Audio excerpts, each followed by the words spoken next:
Assalamualaikum, my dear aspirants. Today we are going to start our lecture number 20 of USA history. In this very lecture we will cover about the topic of progressive era, जिसमें हम लोग देखेंगे कि Theodore Roosevelt और Woodrow Wilson के ज़माने में reforms कौन कौन सी की गई।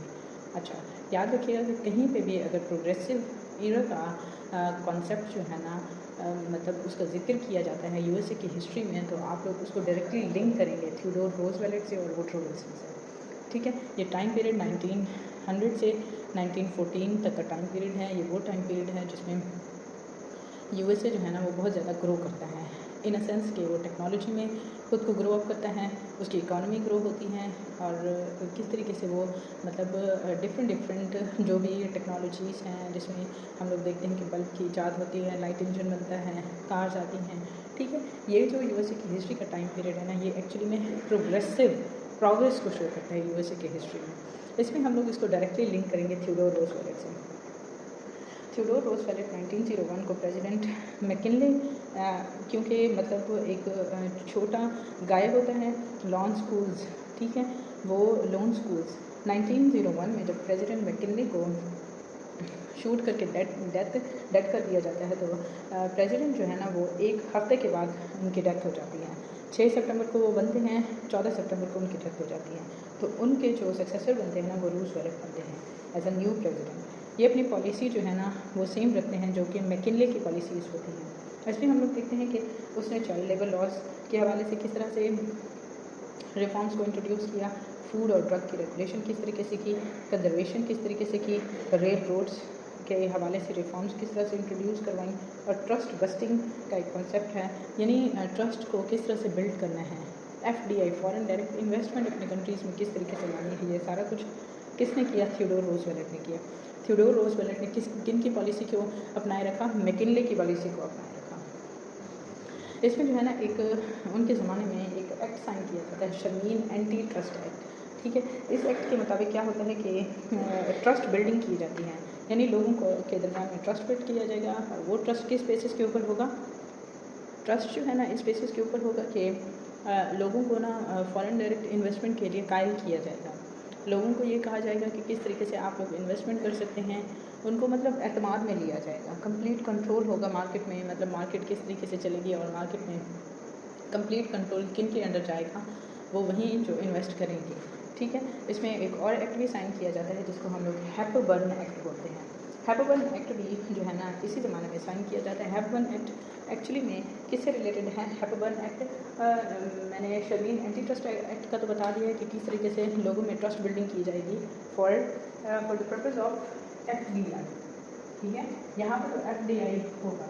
उसके बाद हम लोग देखते हैं कि एक और एक्ट आता है हैपबर्न एक्ट का। इसमें जो है ना रेल रोड से रिलेटेड जो भी मतलब वो होगा ना, हैपबर्न एक्ट से रेल रोड्स जो है ना उस पर रिफॉर्म्स किए जाएंगे, रेल रोड्स को मज़ीद बेहतर किया जाएगा। ठीक है, कंट्रोल किन के पास होगा, ठीक है, और वो किस तरीके से इस कंट्रोल को संभालेंगे। मतलब ये हैपबर्न एक्ट क्यों बनाया गया, क्योंकि उस वक्त जो है ना मतलब ये जो रेलवे का डिपार्टमेंट था ना यूएसए की हिस्ट्री में, रेलवे का जो डिपार्टमेंट था ना वो हाईली या इंटेंसली करप्ट हो चुका था।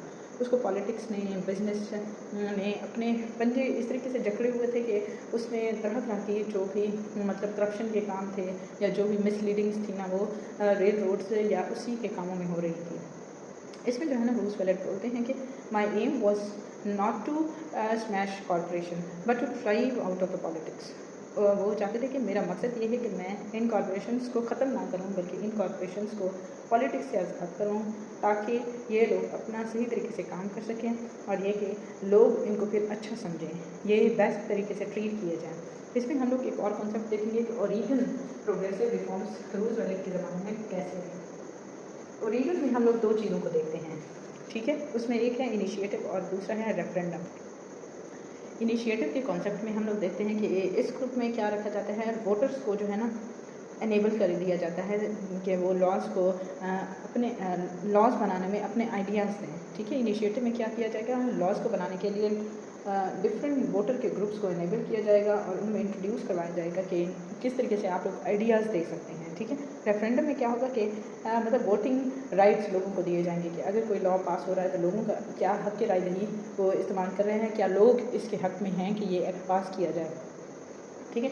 इनिशिएटिव और रेफरेंडम जो है ना, ये मेजर रोल प्ले करते हैं कि किस तरीके से हम लोग कंट्री को और कंट्री के स्ट्रक्चर को किस तरीके से गवर्न कर सकते हैं, ठीक है। इसमें हम लोग वन बाय वन प्रोग्रेसिविज्म जो रूजवेल्ट के ज़माने में हुई थी उसकी रिफॉर्म्स को देखते हैं। इसमें हम लोगों ने फर्स्ट जो रिफॉर्म देखी कि उसने स्केयर डीलिंग की थी लेबर्स के खिलाफ। अच्छा, ये भी हम लोग आगे चल के पढ़ेंगे कि स्केयर डील किस तरीके से रूजवेल्ट ने साइन की थी। इसमें जो है ना लेबर्स जो है ना वो प्रोटेस्ट करते हैं, उनकी डिमांड होती है कि हमें ज़्यादा वेजेस दी जाए और इसके अलावा वेजेस के अलावा हमारे जो वर्किंग आवर्स हैं उनको कम किया जाए।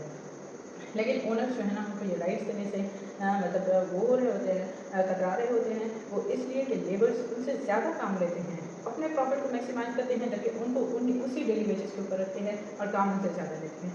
इसीलिए एक लेबर्स के हवाले से एक डील साइन की गई थी जिसको स्केयर न्यू डील बोलते हैं, ठीक है।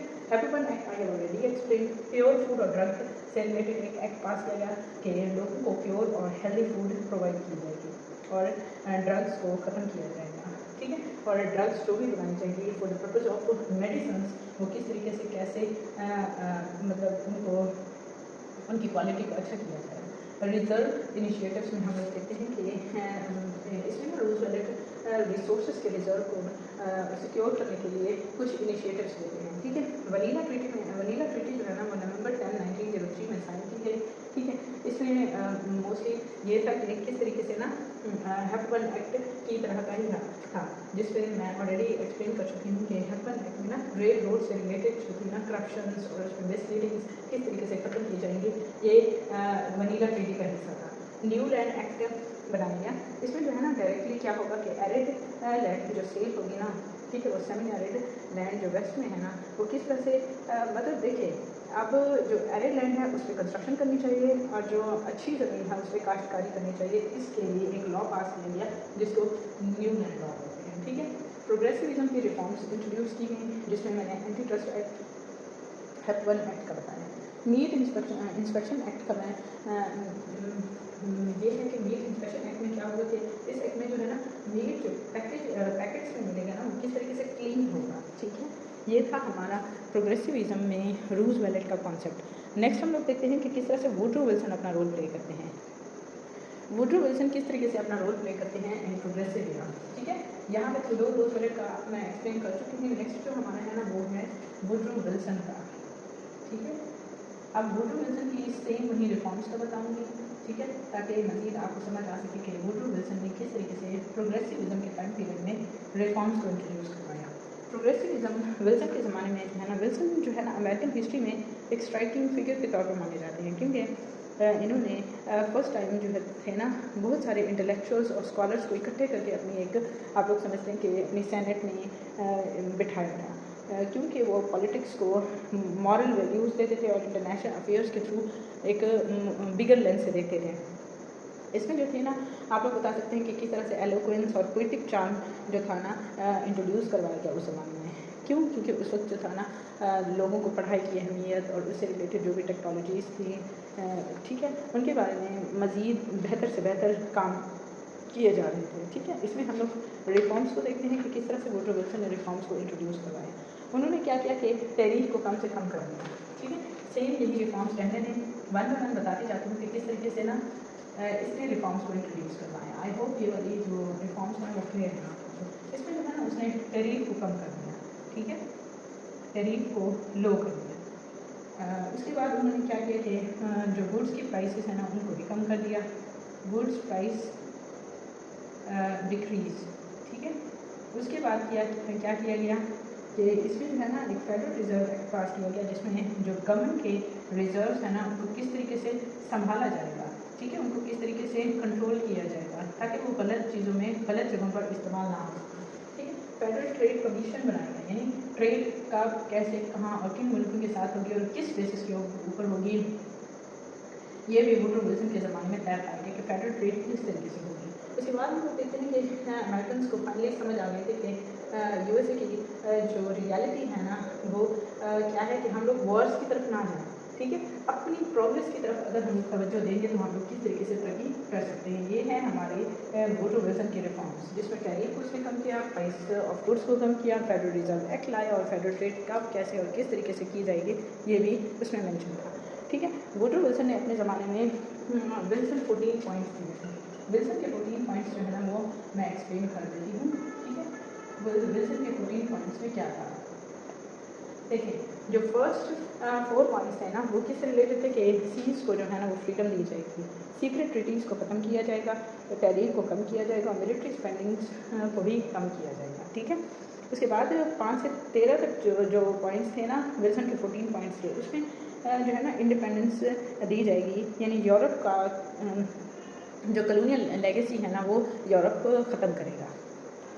जो विल्सन का 14 लास्ट पॉइंट है ना इसमें जो है ना क्या किया जाएगा, लीग ऑफ नेशन बनाई जाएगी जो इंटरनेशनल पीस और जो भी countries under colonial time period British के अंडर है ना उनको क्या किया जाएगा, इंडिपेंडेंस दी जाएगी। और ये कि भले ही वो शॉर्ट हों स्मॉल हों लेकिन उनको आज़ादी दी जाएगी। आई होप आज का लेक्चर नंबर 20 यूएसए हिस्ट्री का जो प्रोग्रेसिव ईरा से रिलेटेड था वो आप लोगों को क्लियर है। इसमें कोई भी क्वेरीज हैं तो आप लोग पूछ सकते हैं। अगर पिछला कोई भी पॉइंट या पिछला कोई भी मतलब इससे रिलेटेड कॉन्सेप्ट आपको समझ नहीं आया तो ब्रीफली और डिस्क्रिप्टिव वे में मैंने पिछले 19 लेक्चर्स में यूएसए हिस्ट्री के 1 बाय 1 टॉपिक पे जो कमीशन में पूछे गए हैं वो मैंने एक्सप्लेन कर दिया। आप लोग इसी लेक्चर की प्लेलिस्ट में जाके देख सकते हैं कि किस तरीके से बेस्ट वे में ईच एंड एवरी पॉइंट को डिस्कस किया गया है। काइंडली अगर आपको मेरी ये वीडियो पसंद आए तो लाइक करें, शेयर करें, सब्सक्राइब करें और इसके अलावा मुझे सपोर्ट करने के लिए आप लोग इसको शेयर लाजमी करें और लाइक करें और कमेंट्स करें। Thank you so much. अल्लाह हाफ़िज़।